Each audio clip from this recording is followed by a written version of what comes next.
조갑제TV 시청자 여러분 안녕하십니까? 피터에 대한 마지막 이야기를 전하겠습니다.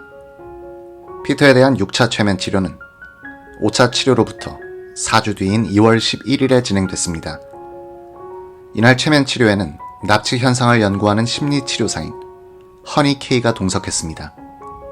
피터는 최면에 들어가기에 앞서 지금까지의 최면을 통해 피해자라는 생각에서 자발적인 참여자라는 점을 알게 됐다 라고 했습니다. 즉, 외계인으로부터 강제적으로 정자를 채취당하는 등의 성적 학대를 당한 것이 아니라 외계인들과의 합의하에 이런 일을 했다는 것이었습니다. 피터가 최면 과정에서 처음으로 떠올린 기억은 테이블 위에 눕혀져 정자를 채취당하는 장면이었습니다. 피터는 지난 최면과 마찬가지로 벽을 통과해야 한다는 느낌이 들었다고 했습니다. 몸에 전율이 일어나고 있다고 했습니다. 피터는 외계인이기도 하고 사람 같기도 한 자신의 여성 파트너가 말을 걸기 시작했다고 했습니다. 이 여성은 나중에 다 알게 될 것이라며 이런 절차는 그렇게 중요하지 않다고 말했다고 합니다. 피터는 내가 원하는 기억 어디로든 갈 수 있다는 느낌이 든다 라고 했습니다. 피터는 3명의 생명체와 함께 복도를 지나 어떤 방으로 갔다고 했습니다. 이들은 피터에게 너는 어렸을 때부터 이런 일을 하는 것에 동의했고 지구에 가는 것도 네가 선택했다 라고 말했다고 합니다. 이들이 나를 처음 찾아왔을 때 나는 다른 아기들, 다른 생명체, 외계인들과 놀고 싶다고 했다고 한다 라고 말했습니다. 피터는 다른 외계인들이 나를 쳐다보는데 두려움은 없었고 이들과 노는데 어떤 문제도 없었다며 이들이 내게 계속 이렇게 놀고 싶으냐고 물어 그렇다고 했다 라고 했습니다. 피터는 이때가 4살 때였다며 자신이 함께 논 아이들은 하이브리드, 즉 혼종 아이들이었다고 했습니다. 맥 박사는 이 혼종 아이들이 어떻게 생겼냐고 물었습니다. 피터는 머리가 크고 머리카락이 가늘며 몸보다 머리가 더 컸다고 했습니다. 우리랑 비슷한 피부를 갖고 있는데 조금 더 거칠고 더 살색이다 라며 어린아이 지방이 아니라 나이 든 사람의 지방 같았다고 했습니다. 그는 팔이 더욱 약해 보이고 배꼽이 무척 컸다며 재밌고 귀여운 아이들이었다 라고 했습니다. 피터는 이후 3명의 생명체가 하와이에 있는 자신을 찾아왔을 때도 이들을 따라올지 여부에 대한 결정권을 줬다고 했습니다. 그는 이들을 따라 복도를 지나갔는데 이들이 복도 양쪽에 걸린 그림을 보여줬다고 했습니다. 피터는 유럽과 미국의 일부에 핵폭탄이 떨어져 완전히 파괴된 그림을 봤습니다. 그는 많은 사람이 불에 탔고 많은 사람들이 분노했다며 사람들의 형상이 바뀌게 됐다고 했습니다. 그는 이 여성과 내가 만든 수많은 아기들이 이런 변화를 이끌어냈다며 지구의 인구가 새롭게 증식됐다 라고 했습니다. 맥 박사는 왜 이러한 증식이 필요하느냐고 물었습니다. 피터는 지구의 파괴와 현재 일어나고 있는 일 때문이다 라고 했습니다. 맥 박사는 무슨 일이 일어나는지 설명해 보라고 했습니다. 피터는 우주 전체에 있는 생명체들이 지구를 누가 차지하느냐를 두고 전투를 벌이고 있다며 내가 연관된 생명체들 뿐만 아니라 다른 생명체들도 이에 참여하고 있다고 했습니다. 피터는 이런 상황은 2000년 가까이 지속돼 왔는데 지금에 와서 상황이 크게 바뀌게 됐다고 했습니다. 그는 생명체들이 우리를 도와 새로운 진화를 이뤄내고 있다며 모든 상황이 깨끗하게 씻길 것이라고 했습니다. 그는 새로운 2000년이 다가올 것이라고 했습니다. 그는 자신이 새롭게 탄생하는 부족 혹은 인종의 지도자가 될 것이라고 했습니다. 지구 인구의 재증식을 원하기는 하지만 기존 인류가 눈 깜빡할 사이에 파괴되는 것을 보면 마음이 불편하다고 했습니다. 그는 이런 상황을 막을 수는 없지만 진화 과정을 통해 인류는 또 한 번의 기회를 얻게 될 것이라며 혼종 부족들이 지구 곳곳에 정착하게 될 것이라고 했습니다. 그는 이러한 고등 생명체, 즉 또 다른 세상에 대한 지식이 있는 종족들이 새로운 체계를 만들어 나가게 될 것이라고 했습니다.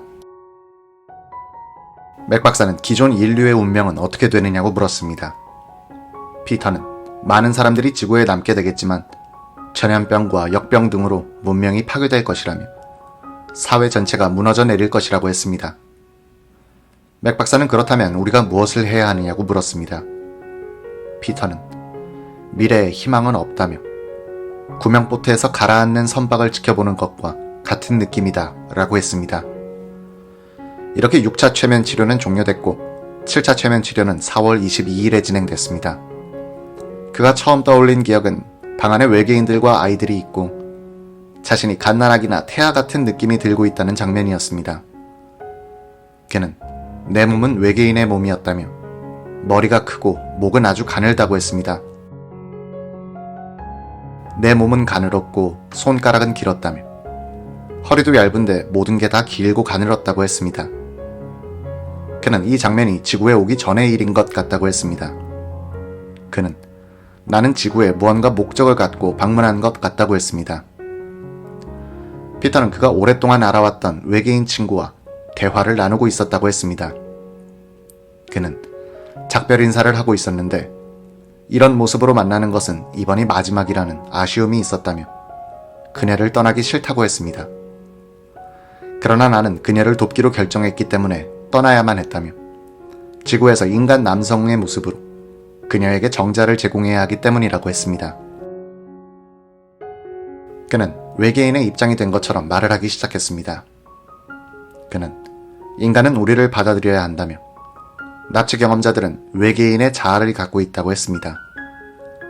그는 지구는 지금 만들어지고 있는 혼종 아기들을 비롯한 다른 생명체들을 받아들이는 곳이 될 것이라고 했습니다. 이런 계획에 참여하고 있는 인간들이 시간이 지나 의식의 전환을 하게 된다면 증오와 슬픔이 사라지게 될 것이라고 했습니다. 피터는 인간의 진화를 이야기하며 이들을 구원하는 역할을 하고 있다고 말했습니다. 그는 우리 모두가 새로운 생명체로 바뀌게 될 수는 없고 다음 단계에 속하지 못할 사람들이 있을 것이라며 이런 변화는 아름다울 것이라고 했습니다. 그는 이 다음 단계라 함은 베일에 가려졌던 곳에서 때가 돼 밖으로 나오게 되는 것이라고 했습니다. 그는 이런 장막을 걷어내면 새 부류의 집단이 남게 될 것이라고 했습니다. 지금의 인간, 인간과 외계인의 혼종, 그리고 외계인이라고 했습니다. 그는 자신이 이러한 대변화의 1세대이고 지금 커가고 있는 혼종 아기들이 2세대가 될 것이라고 했습니다. 이렇게 피터에 대한 최면 치료는 종료됐습니다. 피터는 이날 떠올려낸 기억을 받아들이는데 어려움을 겪었습니다. 자신이 외계인이라는 생각은 미친 생각인 것 같다고 했습니다. 피터는 이런 상황이 혼란스럽다며 또 한 번 맥 박사에게 만나달라고 요청했습니다. 맥 박사와 피터는 5월 19일에 다시 만났습니다. 피터는 맥 박사가 산파 역할을 하는 것 같다고 했습니다. 매 체면마다 새롭게 변화하는 것을 느꼈다는 것이었습니다. 그는 나는 생명체들과 연결돼 있다며 신이 누군가가 됐든 그와도 연결된 느낌을 받는다고 했습니다. 그는 이들은 멸종위기에 처한 종족들을 위해 우리가 하는 똑같은 일을 하고 있다고 했습니다. 직접적으로 개입하지 않으며 이들을 돕는다는 것이었습니다. 피터는 생명체들이 신과 같은 역할을 맡고 있고 더 양질의 인류를 만들어내고 있다고 했습니다. 맥 박사는 피터의 사례는 의식과 인간의 진화라는 미스터리에 있어 거의 한계에 가까운 이야기를 담고 있다고 했습니다. UFO 납치 현상에 대한 의문 중 일부에 대한 해답을 제시하지만 더 많은 의문을 낳는다고 했습니다. 피터가 말하는 이야기들은 존재론에 대한 의문을 낳기도 한다고 했습니다. 맥 박사는 혼종 아기 생산 프로그램과 피터의 이중 생활이 어떤 차원에서 진행되고 있는지 궁금하다고 했습니다. 피터나 다른 납치 경험자들은 이런 아기 생산 프로그램 관련 내용을 생생하게 떠올리고 있지만 언제 어디에서 진행되고 있는지는 알 수 없다고 했습니다. 맥 박사는 서방 세계의 과학, 철학적 관점으로 보면 이런 이야기들은 넌센스에 불과할 것이라고 했습니다. 하지만 정신적으로 건강한 피터는 이를 생생하게 기억하고 매우 구체적인 내용을 말하고 있다고 했습니다. 주장이 일관되기도 한데 이런 일들을 그냥 무시할 수는 없다고 생각한다고 했습니다. 오늘 시청해주셔서 감사합니다.